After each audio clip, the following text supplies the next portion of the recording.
우리가 부활 후 첫 주일을 맞이했습니다.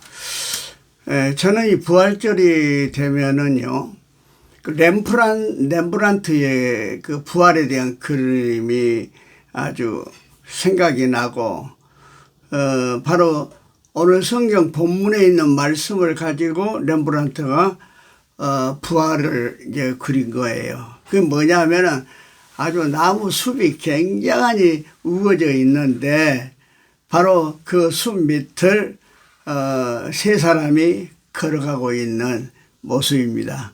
두 제자와 그 옆에 부활하신 예수님이 동행하고 있는 그 모습인데요. 그 그림을 보면 말이요, 그 나무들의 잎을 보면은 아주 뭡니까, 그 잎이 푸르른 것은 물론이지만 그 잎이 아주 활동력이 넘치는 말이죠. 예.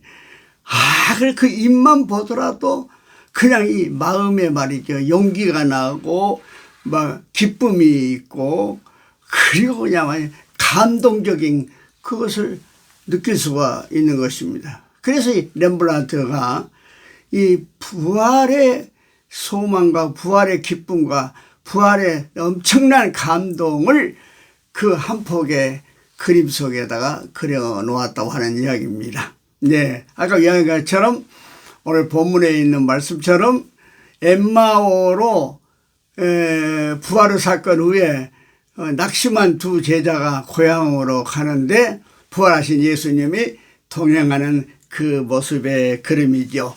엠마오는 지금은 아마스라고 하는 이름으로 불려지고 있습니다만은 에루살렘으로 서북쪽으로 한 30km 되는 그 지점에 하나의 마을이라고 볼 수가 있겠습니다. 근데 오늘 성경 말씀을 보면은 그 두 제자들이 이야기를 하고 가는데 뭔 이야기를 하냐면은 2, 3일 전에 에루살렘에서 있었던 골고다의 예수님의 십자가 사건을 이야기하고 가는 그 모습인 것입니다. 그런데 바로 그 주인공인 예수님이 부활하셔서 그들과 동행을 하는데 알아보지를 못한 거예요. 그들은 십자가에 대한 이야기를 하면서도 십자가의 예수를 이야기하면서도 부활하신 예수를 알아보지 못한 이유는 뭐냐? 16절에 그들의 눈이 가리워졌다 그 말입니다. 그인 줄 알아보지 못하거늘 그렇게 이야기를 하고 있습니다. 눈이 가려졌다고 이야기를 합니다. 예.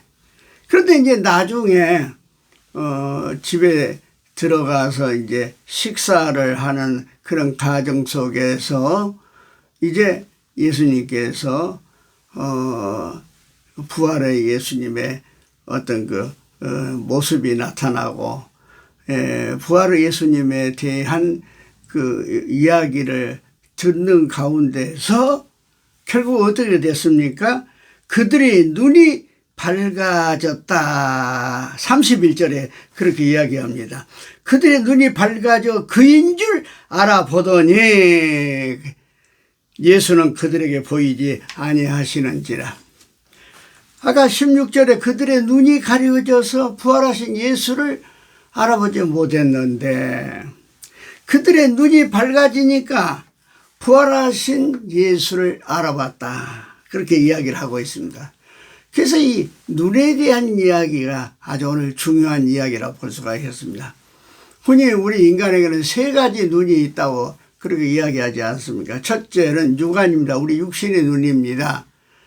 여러분, 육신의 눈이 정말로 밝아야 하지요. 저도 얼마 전에 왼쪽 눈을 백내장 수술을 했습니다. 예. 그래서 지금 조사해보면 1.0이 나와요. 오른쪽 눈은 그런대로 또 1.0이 나오고 원래 좋았습니다. 눈이 침침하고 안 보이니까 답답할 뿐만 아니라 정신이 혼미해지더라고요. 예. 그래서 우리가 육신의 눈을 건강한 눈, 밝은 눈으로 봐서 하나님이 창조한 이 세계를 내가 보면서 하나님을 찬양할 수 있는 그런 눈을 우리가 가져야 된다고 생각합니다. 여러분 눈 건강에 신경 많이 써야 됩니다. 그래 두 번째 눈이 있습니다. 그러면 지안입니다. 지식의 눈입니다. 우리가 그런 이야기 하지 않아요? 글씨를 보여줬는데 모르면은 또 본인이 뭐라 한 거니 나는 까막눈이라 나서 보지 못하겠습니다. 그런 이야기를 합니다. 그래서 글을 아는 것. 다시 말하면 우리가 이제 책을 많이 읽고 그래서 지식의 세계를 알게 되고 상식의 세계가 넓어진 그 눈을 우리는 지안이다.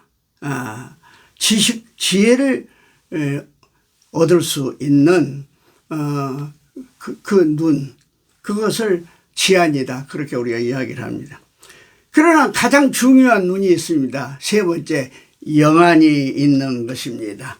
오늘 두 제자들은 예수님에 대한 이야기를 하고 있으면서도 그 말이에요.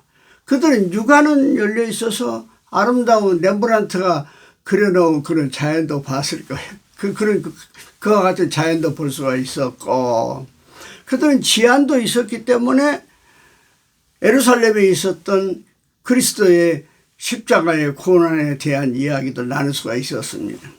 그러나 문제는 뭐냐 하면은 영안이 열리지 않았어요. 그래서 부활의 예수를 알아보지 못했다 그 말입니다.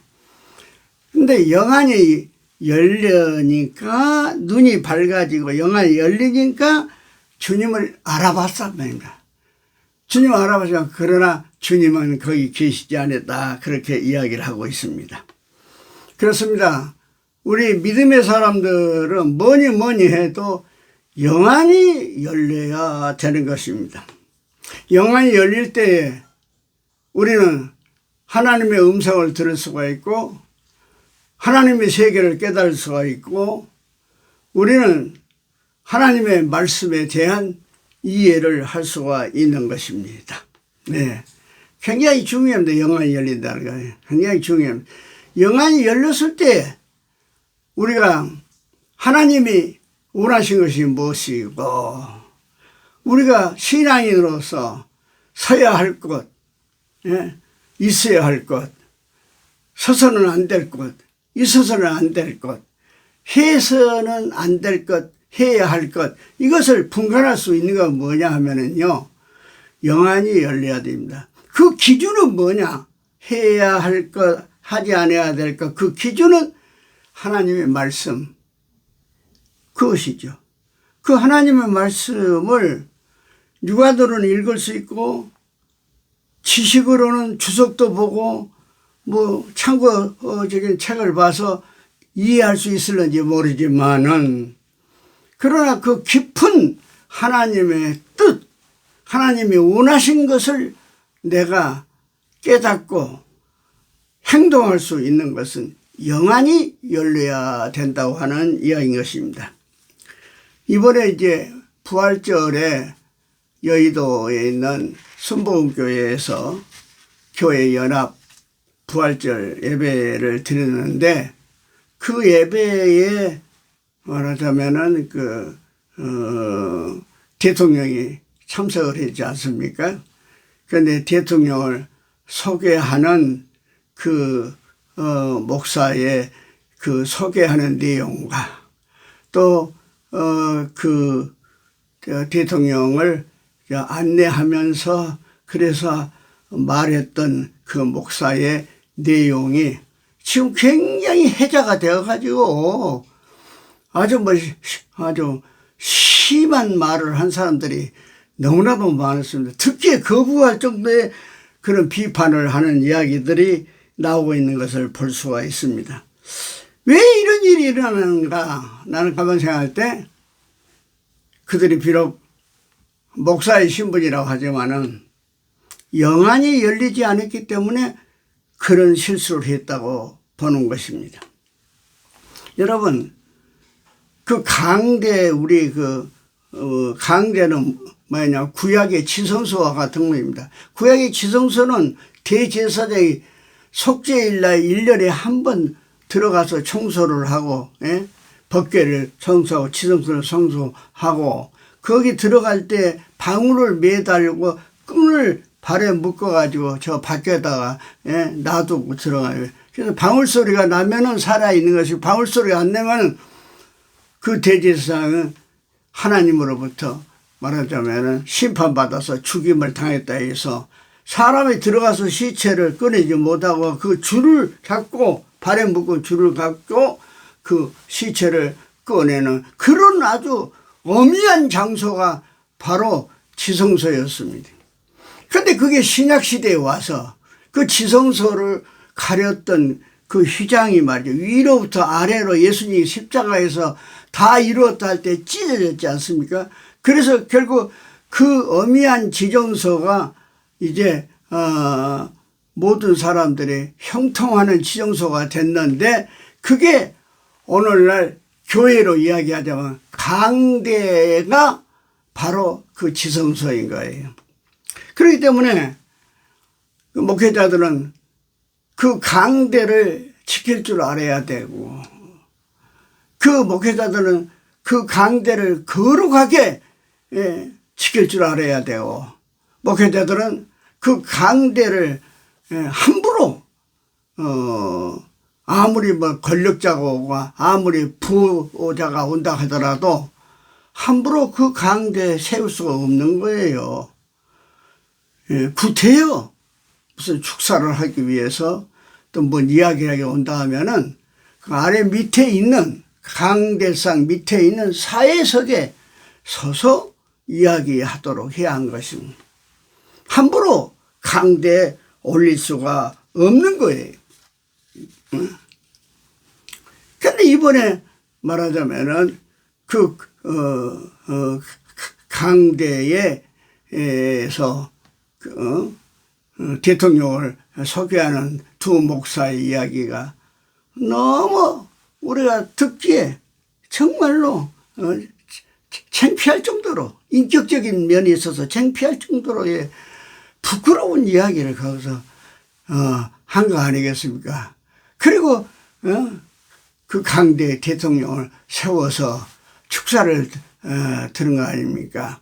대통령이 와서 예배 드리는 거 좋습니다. 좋은 일이에요. 환영합니다. 그러나 그 목사님들이 아무리 대통령이라면 대통령이 교회에 온 것은 뭐하러 오는 거예요?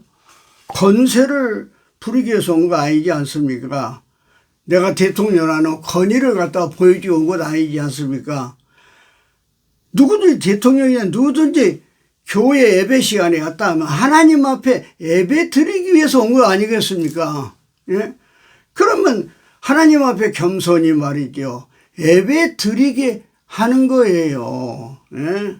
그리고 이제 그래도 대통령이 한마디 하신다 하면은 하고 아래 강대상이 있지 않습니까?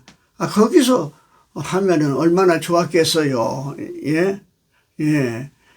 그리고 그 대통령을 소개한다 할 때 간단히 우리나라의 최고의 지도자인 대통령께서 축사하셔서 이 정도 하면 되지 않아요. 그런데 그냥 듣기에 거북한 미사 용어를 막 써서 대통령을 막 우상하는 것처럼 막 올려서 말을 하고, 그런 것이 말하자면은 이 거룩한 강대에서 말이에요. 오직 하나님 앞에 영광 돌리고 하나님 앞에 감사하고 하나님 앞에 기뻐하고 하나님 앞에 찬양할 그 자리 아닙니까? 어디 사람을 찬양하고 사람에게 무슨 경배하고 그런 자리 아니지 않습니까? 그런 문제를 봤을 때 우리 한국교회 문제점이 5가지가 있다고 이야기하지 않습니까? 첫째는 무속할, 두 번째는 물량화가 됐다. 그 다음에 세 번째는 뭡니까? 귀족화가 됐다. 그 다음에 네 번째는 뭡니까? 우민아가 되어버렸다. 그렇게 이야기를 하는데 정말로 무속화와 우민아의 모습을 이번에 여실히 우리나라에서 뭐 큰 교회, 제일 큰 교회 한다고 하는 목사가 또 큰 교회 하는 목사가 그걸 보여줘 버렸어요. 그래서 사회의 모든 지성인들이나 세상 사람들 볼 때 우리 한국의 기독교회를 어떻게 보겠느냐 그 말입니다. 그런 의미에서 저는 오늘 성경 말씀에도 보니까 뭐냐면 예수님께서 두 제자들에게 선지자에 대한 이야기를 해주고 하나님 말씀, 구약에 있는 말씀을 해주니까 그들의 눈이 밝아졌다 했지 않습니까? 그러니까 결국은 이 목회자들이 공부를 많이 해야 된다 그 말입니다. 쉽게 이야기해서 신학이 없는 목회를 하기 때문에 그런 엉뚱한 일이 벌어진 거예요. 신학이 없는 목회자, 쇼맨십으로 신자들을 현혹할 수 있을는지 모르겠습니다만은 그건 정말 미래가 없는 것이고 그건 정말로 교회의 참으로 그 수치심을 드러내는 일이라고 생각하지 않을 수가 없는 것입니다. 그러므로 목회자들은 끊임없이 공부를 해야 됩니다. 그 32절에 나와 있지 않습니까? 그들이 서로 말하되 길에서 우리에게 말씀하시고 우리에게 성경을 풀어주실 때에 우리 속에서 마음이 뜨겁지 아니하더냐? 마음이 뜨겁지 아니하느냐고 말이에요. 성령이 임했다 그 말입니다. 그러니까 영안이 열렸다는 이야기예요. 그런 의미에서 목회자들이 정말로 다른 이야기 할 것 없어요. 예수님 이야기, 성경 이야기를 잘 풀어서 신학이 있는 그런 그 공부를 해서 말입니다. 교인들에게 말씀을 전할 때에 교인들이 마음이 뜨거워지고 영안이 열림으로 말미암아 어떻게 합니까? 하늘의 세계를 볼 수가 있는 것 아니겠습니까? 바라보나게는 정말로 이번 이 사건을 통하고 오늘 말씀을 통해서 봤을 때에 우리가 하나님 말씀 많이 연구하고 말씀 잘 듣고 기도 열심히 하고 그래서 우리가 영안이 열린 그런 신자로서의 신앙생활을 할 수 있기를 주의 이름으로 축복을 합니다. 아멘.